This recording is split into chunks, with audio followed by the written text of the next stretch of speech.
لفظك زاك عامر قلبك بالحب.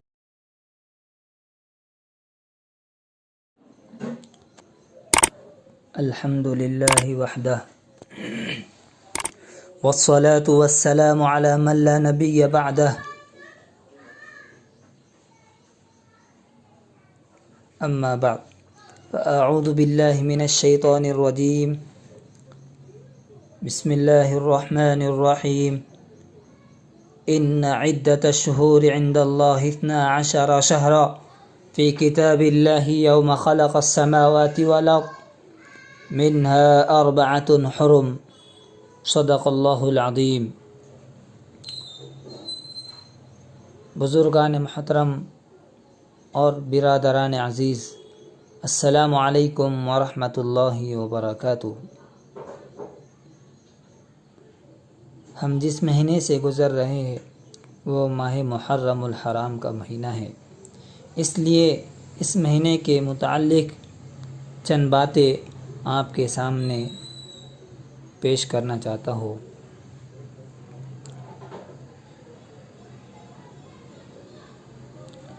یوں تو سال کے 12 مہینے ہیں اور ہر مہینے کے 30 دن اللہ رب العزت کے پیدا کیے ہوئے ہیں، لیکن اللہ جل شانہ نے اپنے فضل و کرم سے پورے سال کے بعض ایام کو، بعض دنوں کو خصوصی فضیلت عطا فرمائی ہے اور ان ایام میں کچھ مخصوص احکام مقرر فرمائے ہیں. یہ محرم بھی ایک ایسا مہینہ ہے جس کو قرآن کریم نے حرمت والا مہینہ قرار دیا ہے. جو آیت آپ کے سامنے تلاوت کی گئی ہے اس میں اللہ رب العزت نے یہ بتلا دیا ہے کہ 4 مہینے ایسے ہیں جو حرمت والے ہیں، ان میں سے ایک محرم کا مہینہ بھی ہے. محرم کے مہینے میں ہمیں کیا اعمال کرنا چاہیے، اور خصوصیت سے عاشورے کا روزہ اس کے اندر آتا ہے. ہمیں معلوم ہونا چاہیے کہ محرم کی 10 تاریخ، جس کو عام طور پر عاشورہ کہا جاتا ہے، جس کے معنی 10واں دن ہے، یہ دن اللہ رب العزت کی رحمت و برکت کا خصوصی طور پر حامل ہے، اس لیے کہ رمضان المبارک کے روزے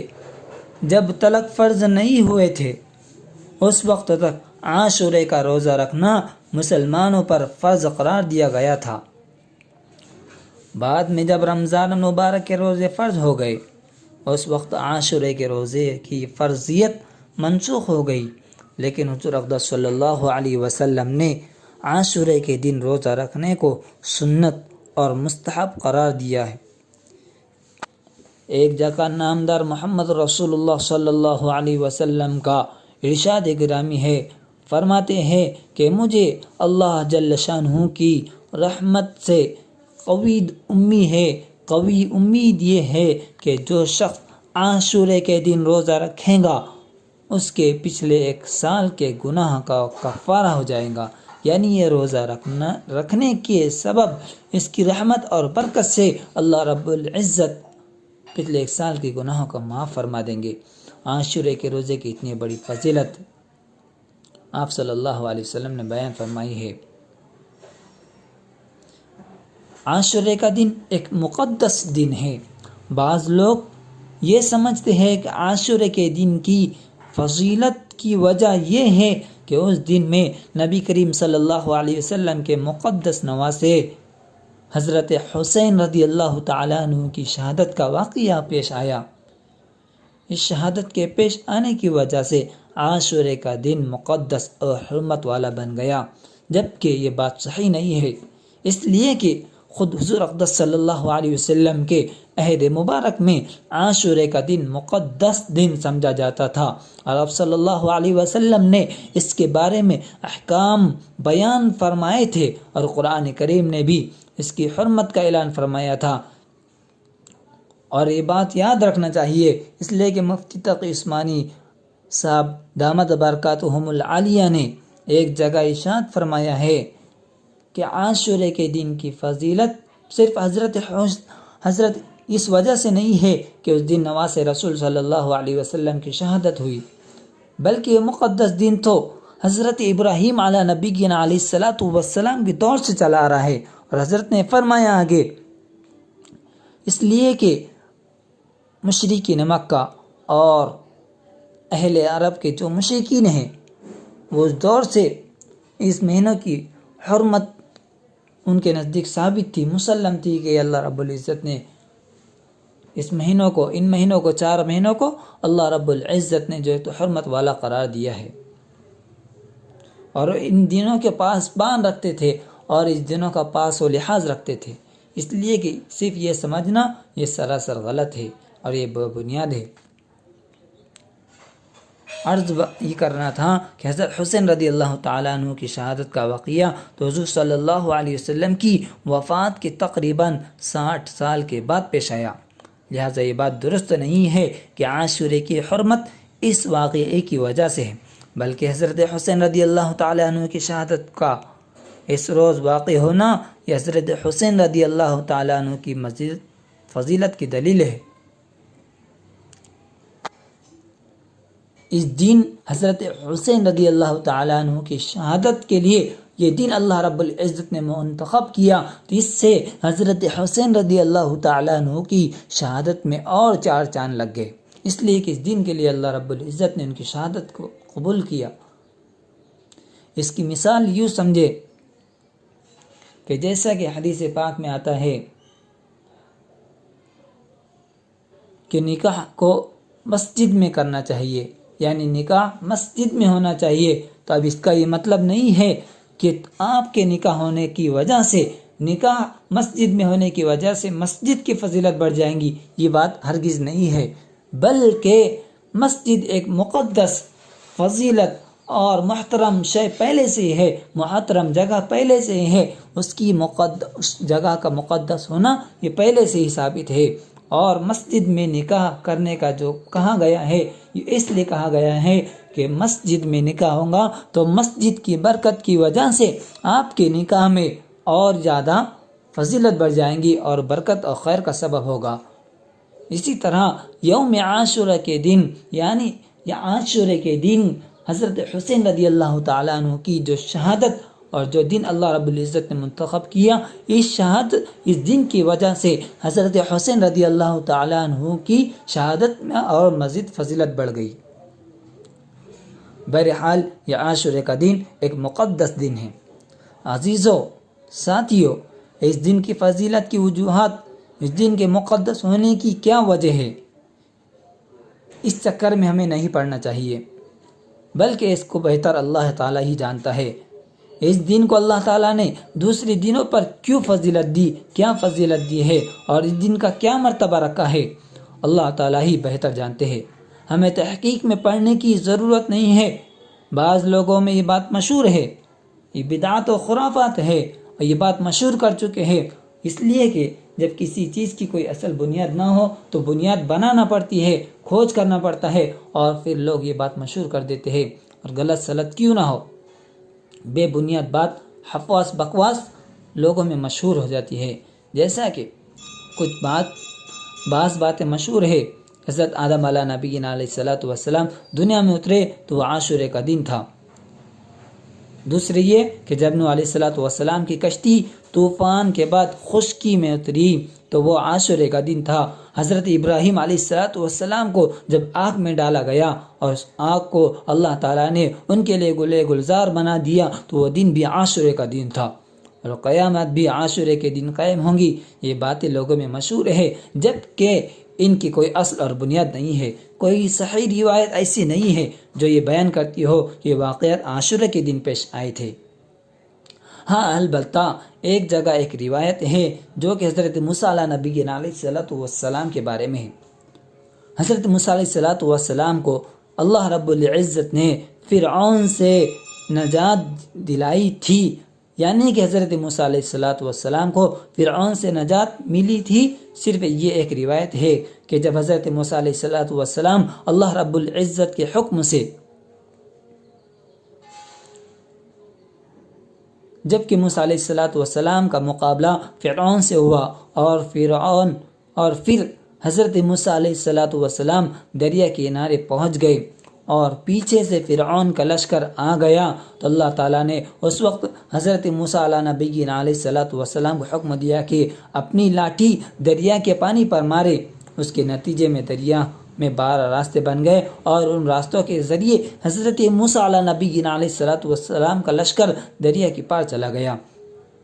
یہ پورا واقعہ آپ سبھی کو معلوم ہے، یہ عاشورے کے دن پیش آیا تھا۔ یہ ایک واقعہ ہے جو عاشورے کے دن پیش آیا تھا۔ اس کے بارے میں ایک روایت بھی موجود ہے جو نسبتاً بہتر روایت ہے، لیکن اس کے علاوہ جو دوسرے واقعات ہیں ان کے عاشورے کے دن میں ہونے پر کوئی اصل اور بنیاد نہیں ہے۔ اور ہمیں چاہیے کہ فضیلت کے اسباب کو تلاش کرنے کی ہرگز ضرورت نہیں ہے۔ جیسا کہ عرض کیا گیا ہے، اس تحقیق میں پڑھنے کی ضرورت نہیں ہے کہ کس وجہ سے اللہ رب العزت نے دین کو فضیلت بخشی، بلکہ سب اللہ جل شانہ کے بنائے ہوئے ایام ہے، دین ہے۔ وہ جس دن کو بھی چاہتے ہیں اپنی رحمتوں اور برکتوں کے نزول کے لیے منتخب فرما لیتے ہیں، وہی اس کی حکمت اور مصلحت کو بھی جانتے ہیں۔ ہمارے اور آپ کے ادراک سے ماوراء بات ہے، اس لیے ہمیں اس بحث میں پڑھنے کی ضرورت نہیں ہے۔ اب جو کام ہمیں کرنے کے ہے وہ ہمیں کرنے چاہیے، اس لیے کہ جب بندہ کرنے کے کاموں میں نہیں کرتا، بندہ کرنے کے کام کو نہیں کرتا تو وہ نہ کرنے والے کاموں میں مشغول ہو جاتا ہے۔ تو ہمیں معلوم ہونا چاہیے کہ اس دن عاشورے کے دن کیا کام کرنا چاہیے، کیا فضیلت والے کام ہیں، اس روز سنت والے کام کیا ہے کہ ہم کریں۔ جب اللہ تعالیٰ نے اس دین کو اپنی رحمت اور برکت کے نزول کے لیے منتخب کر لیا ہے تو اس کا تقدس یہ ہے کہ اس دن کو اس کام میں استعمال کیا جائے جو کام نبی کریم صلی اللہ علیہ وسلم کی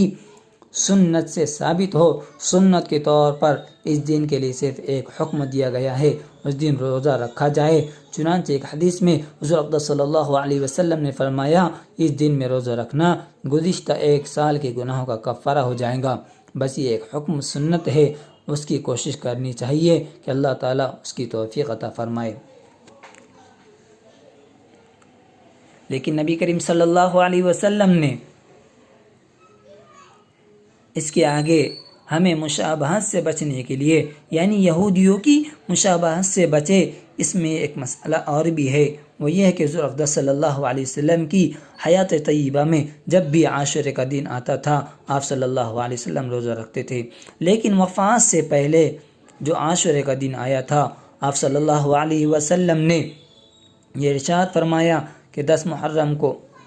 عاشورے کا روزہ رکھا۔ آپ صلی اللہ علیہ وسلم کی وفات سے پہلے جب عاشورے کا دن آیا تو آپ صلی اللہ علیہ وسلم نے عاشورے کا روزہ رکھا، اور ساتھ میں یہ بھی ارشاد فرما دیا کہ 10 محرم کو ہم مسلمان بھی روزہ رکھتے ہیں اور یہودی بھی روزہ رکھتے ہیں۔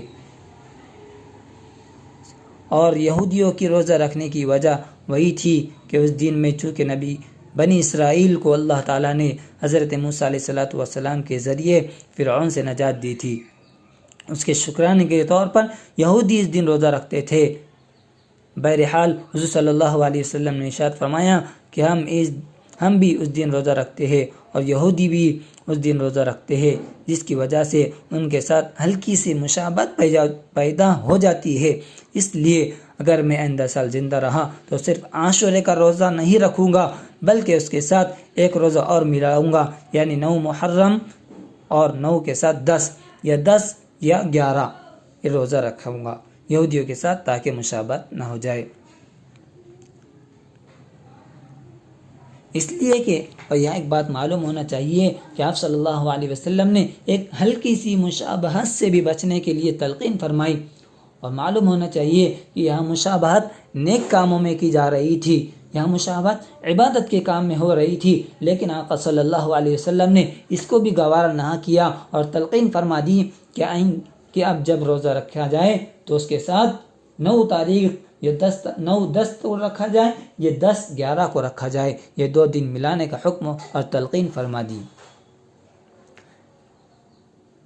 لیکن اگلے سال عاشورے کا دن آنے سے پہلے ہی حضور اقدس صلی اللہ علیہ وسلم کا وصال ہو گیا اور آپ صلی اللہ علیہ وسلم کو اس پر عمل کرنے کی نوبت نہیں ملی، لیکن چونکہ حضور اقدس صلی اللہ علیہ وسلم نے یہ بات ارشاد فرما دی تھی، اس لیے صحابہ رضی اللہ عنہم اجمعین نے ثابت ہے۔ اس دن پر عمل کرتے ہوئے، اس بات پر عمل کرتے ہوئے صحابہ رضی اللہ تعالیٰ عنہ نے بتا دیا، عاشورے کے روزے میں اس بات کا اہتمام کر کے دکھا دیا کہ 9 محرم 9-10 کو یا 10-11 محرم کو ایک روزہ اور ملا کر کے رکھا گیا، اس لیے مستحب قرار دیا، اور تنہا عاشورے کا روزہ رکھنے کو حضور افضل صلی اللہ علیہ وسلم کے اس ارشاد کی روشنی میں مکروہ تنزیہی اور خلاف اولا قرار دیا۔